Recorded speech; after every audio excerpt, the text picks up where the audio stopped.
karon atong isgutan higala, human nga nasiliuhan na ang mga Israelinhon. Unya, gitangtang diri nata sa kining ang dirita karon sa Pinadayag kapitulo 8. Atong tan-awon higala nga sa Pinadayag kapitulo 8 bersikulo 1, ang atong nakita diha kamoy basa sunda lang ninyo kay atong i-verse to verse ni sa bersikulo 1 higala atong nakita nga pagtangtang kay naa pa man sa silyo. Pagtangtang sa ikapito nga silyo higala dunay utunga sa oras nga perting hilumas langit pero panan-aw ni Jan di bilabid.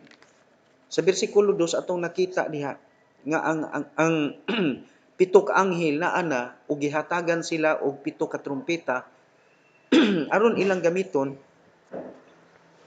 sa pagpatingog kay aron hampakon ang kalibutan. Okay? Karon, dirita sa unang trumpeta.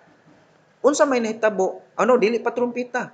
Samtang nga gihatag higala ang pito ka trumpeta ngadto sa pito ka mga manulunda sa bersikulo 2 aton ang makita.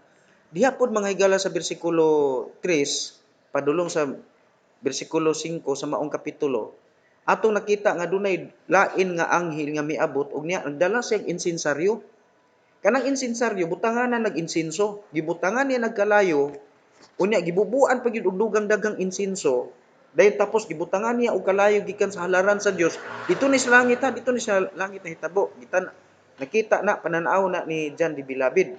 Dito sa Patmos sa inong tungura gipadaygan siya ng libros pinadayag ug siya nagsulat ani. Iyang nakita mga higala nga ang maong anghel mikuha siya daghang kalayo gikan sa halaran sa Ginoo. Pagkatapos iya kini gilabog mga higala, giitsan niya diri sa kalibutan. Ug tan-awa, ang kalibutan anang tungura matud pa sa nakita ni John the Beloved, milanog ang kusog kaayong mga liti, mga lipak sa dalugdog. Ingon man ang mga kilat ug ang mga kilat mga higala nga pwedeng grabihan ning mga kilata ug nahitabo ang kusog kaayong mga linog, nahitabo ang kusog kaayong linog sa kalibutan. No? So kung imong tan-awon mga higalan ining tungura, wala pa gani makarikabil siguro ani ang kalibutan tungod sa kakusog sa linog nga nahitabo nitong panahon nga gisakdaw ang mga Kristohano. Tuwa na po'y linog. Nga kusog kayo. Unya, linog mga higala nga kuyugan og liti, mga lipak uban sa mga kilat. Di makita nimo pertingilngigan o perting kuyawa. Now nining tungura mga higala ang mga katawang Israelinhon wala maepektuhi. Na naman sila silyo. Silyo sa Ginoo. Silyo sa Dios. Karon, sa ikaduha mga higalang anghel, no?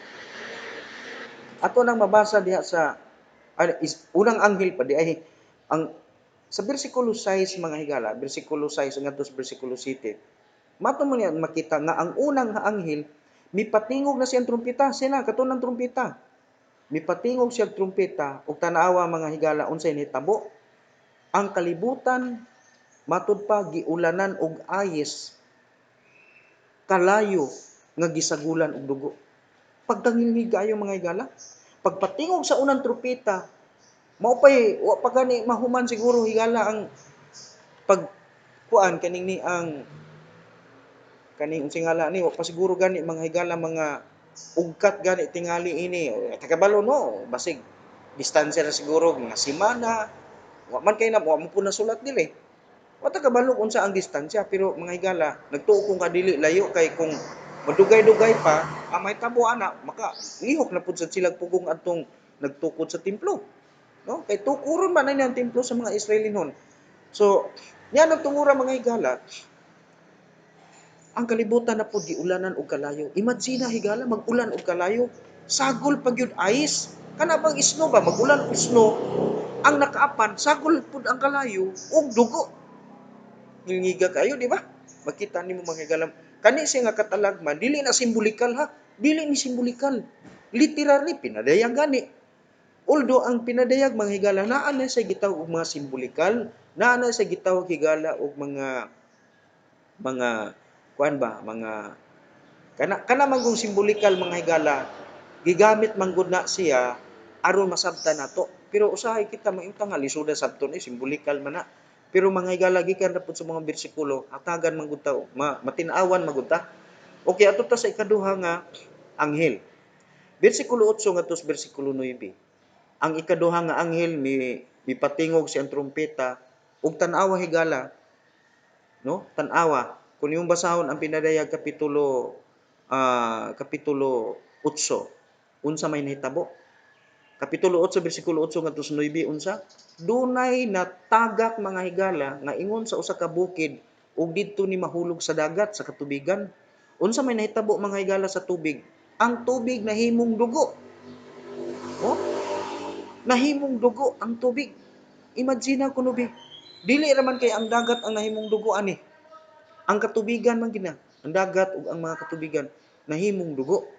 Karon, sunod po dayon ang ikatulong nga anghel.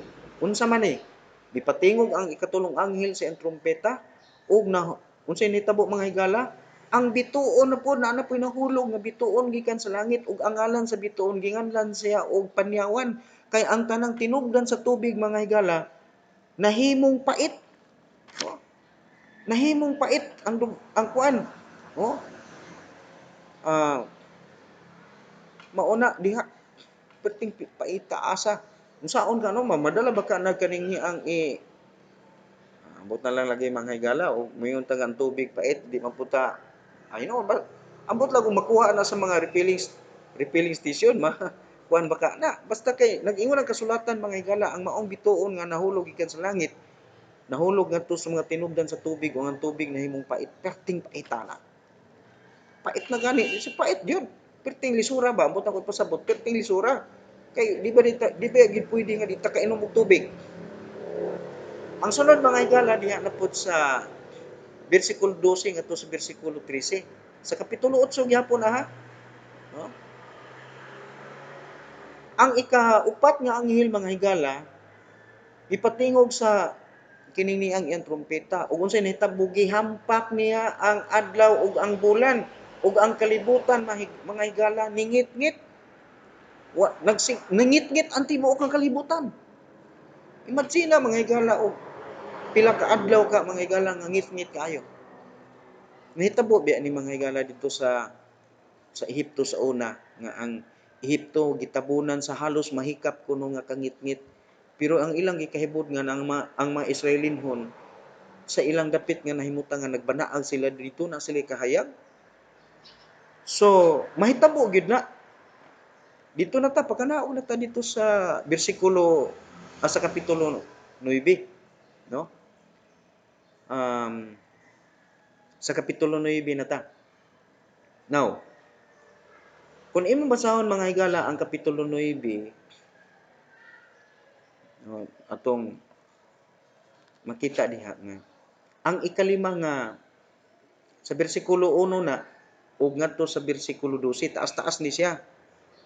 Pero naa diha nahilakip mga higala nahisakop diha ang katong akong gisugutan kaganina nga unsa may katuyuan sa Dios nga ang mga Israelinhon iyang gisilyuhan. Gisilyuhan niya mga higala para mahimo silang exempted sa tanan nga mga hampak sa kalibutan. Yan ang tungura mga higala matud pa sa atong nabasa diha nga pagtingog sa kanang ikalima nga trumpeta dunay usa ka bituon, no? Adunay usa ka bituon nga nahulog gikan sa langit ngadto sa yuta nga miabli mga higala gitagaan si og Yahweh nga moabli nganha sa kinahiladman. Ug gikan sa kinahiladman misulbong ang aso nga nakapangitngit sa adlaw ug gikan sa aso nga misulbong gikan sa mao nga bung-aw nga giablihan sa bituon nga nahulog gikan sa langit migawas ang daghang mga dulon nga ang maong dulon gidid-an sila sa pagdangan sa sagbot sa mga tanom sa mga kakahuyan lamang ang gihatag kanilang pagtugot mao nga sila musakit mupaak mga higala ngadto sa mga tawo sa kalibutan anong tungura nga wala makadawat sa patik o sa silyo sa Dios buti pasabot nga ang iyang sakiton mao tong mga tawo nga dili Israelinhon pero ang mga Israelinhon dili nila paghilabtan tungod sa silyo nga anaa kanila nahisakop sila.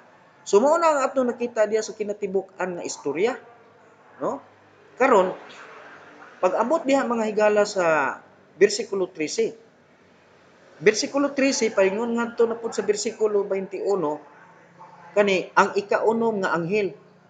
Nya kaning ikaunom nga anghel mga higala, ang nahitabo na pud ani nga gipagawas pagpatingog niya sa ikaunom nga trumpeta sa ikaunom nga anghel, giingnan siya sa anghel sa Dios kay kana mga higala gud nga giingon dito nga sungay-sungay diya sa halaran sa Dios dito sa langit. Misulti siya, ang anghel gyud ambot ipasabot ana nga nagasulti. Nga giingnan siya nga buhi katong upat ka mga anghel nga gibilanggo dito suba sa Euphrates. Ang tuyo ani mo create mga higala og gubat. Makigubat sila. Mo na nga pertindaghana. Mo nang giingon diha mga higala bitaw nga kanang 2 ka milyon kay ang total ana kung imo nang itotal diha 2 na ka milyon. Ako ning gi-shortcut ba kay para bitaw nga dili bitaw ta madugay. Kamulay basa ana kay naghatag lang ko og kana bang naghatag lang ko ninyo ba og pag kana bang pamaagi unsaon nga masabtan nimo ang tibuok programa sa Dios nga nasulat diha sa libros pinadayag.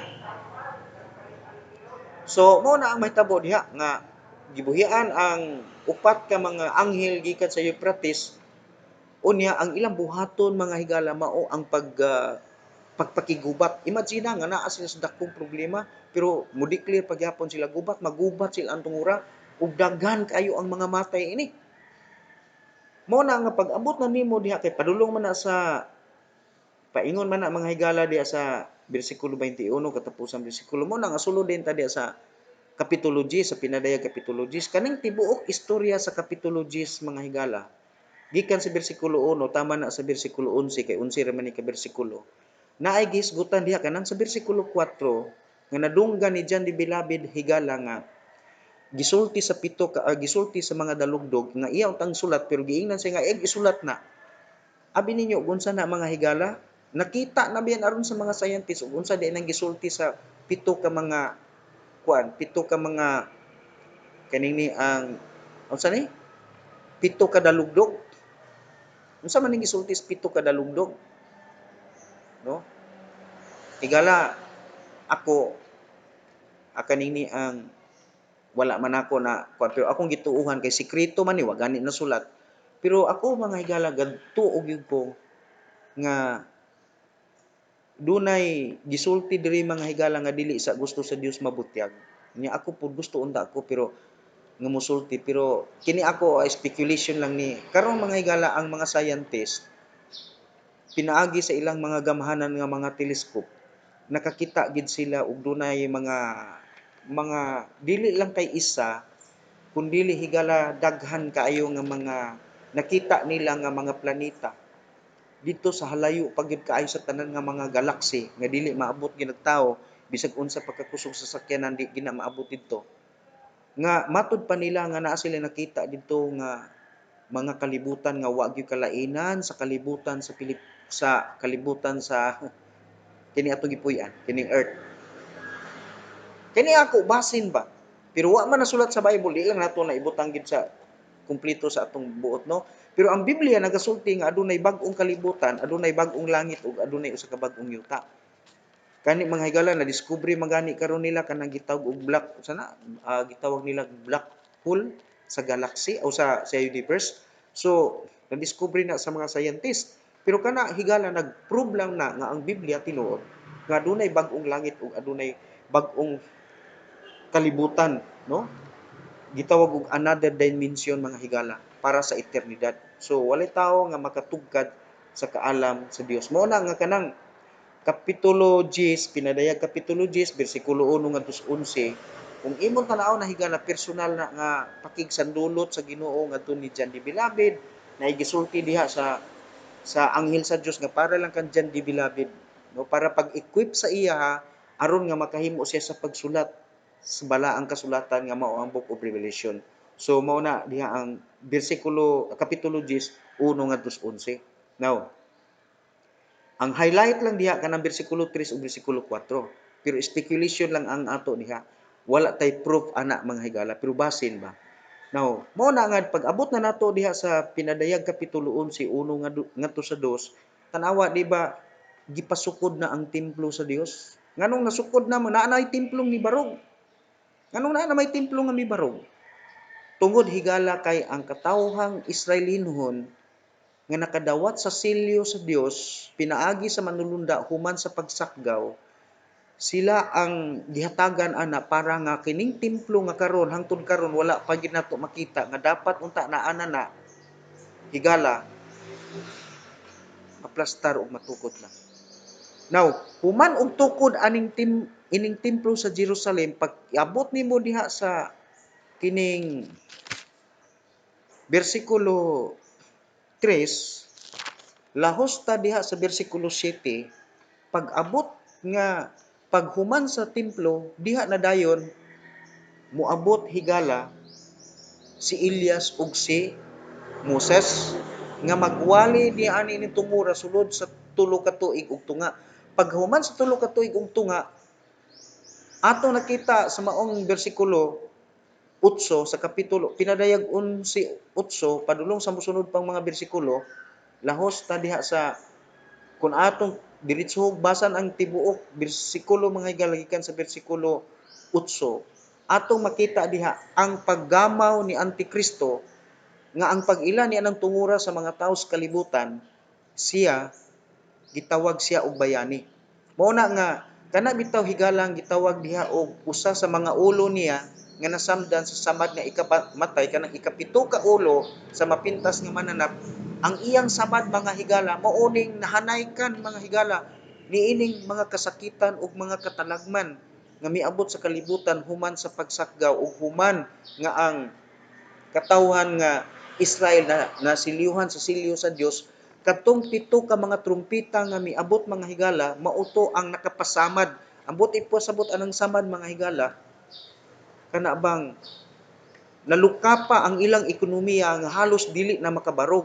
Pero ingon pa apan siya wala mamatay kun dili nabuhi.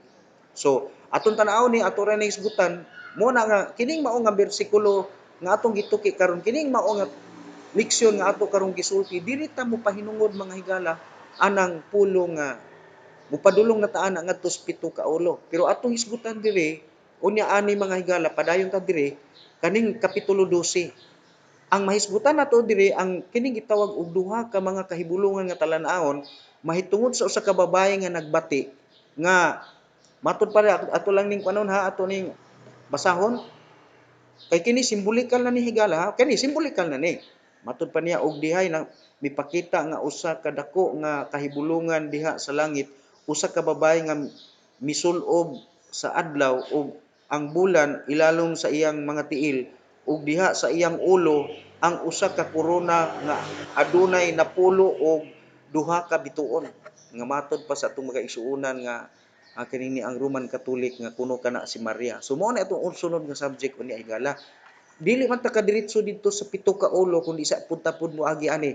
Unya dinha na nato matuki pud mga higala ang sunod nga mipakita diri kay simbolikal gihapon na unya tulukibon kini mga butanga mo nang atong tun-an pud ni siya kanang gitawag mga higala nga usa ka pula nga dragon nga nagpakita didto sa langit ug siya misilhig sa mga bituon. Mao na ang atong sundon. Kini atong topic higala atong hisgutan karon ing mga panahon na matag Domingo man gud wala man gud tayo Sunday school. Mao na nga ang atong buhaton sa Sunday school pwede nga atong kada adlaw ni. So kamo nga mga interesadong masayod mahitungod sa mga butang umaabot, pwede mo nga mosunod sa ato ang mga video o kung doon na mo'y pangutana, pwede ninyong isulat ang inyong mga pangutana. Pwede nga inyong ibutang sa atong comment section para nga ato pong matubag diha. So mao na ang ato karon higala nga kining ni ang pagdasig sa matag usa. Dinhi sa tataman kay mutaas na sad lagi kaayo. Ato ni mga higalang anam-anamon labi na atong internet karon kay hinay kaayo. Maglisod ta higalan sa pag-upload. Dinhi lang kukutob og daghang salamat. Padayon napay sunod ani higala ang pagtuon diha sa atong nakita nga kapitulo sa pinadayag kapitulo 12 may kalabutan sa babaeng nagbiste og kanini ang babae nga kanini ang nagkuan sa adlaw ug sa bulan. Okay, direkta kutob daghang salamat og maayong buntag naton tanan.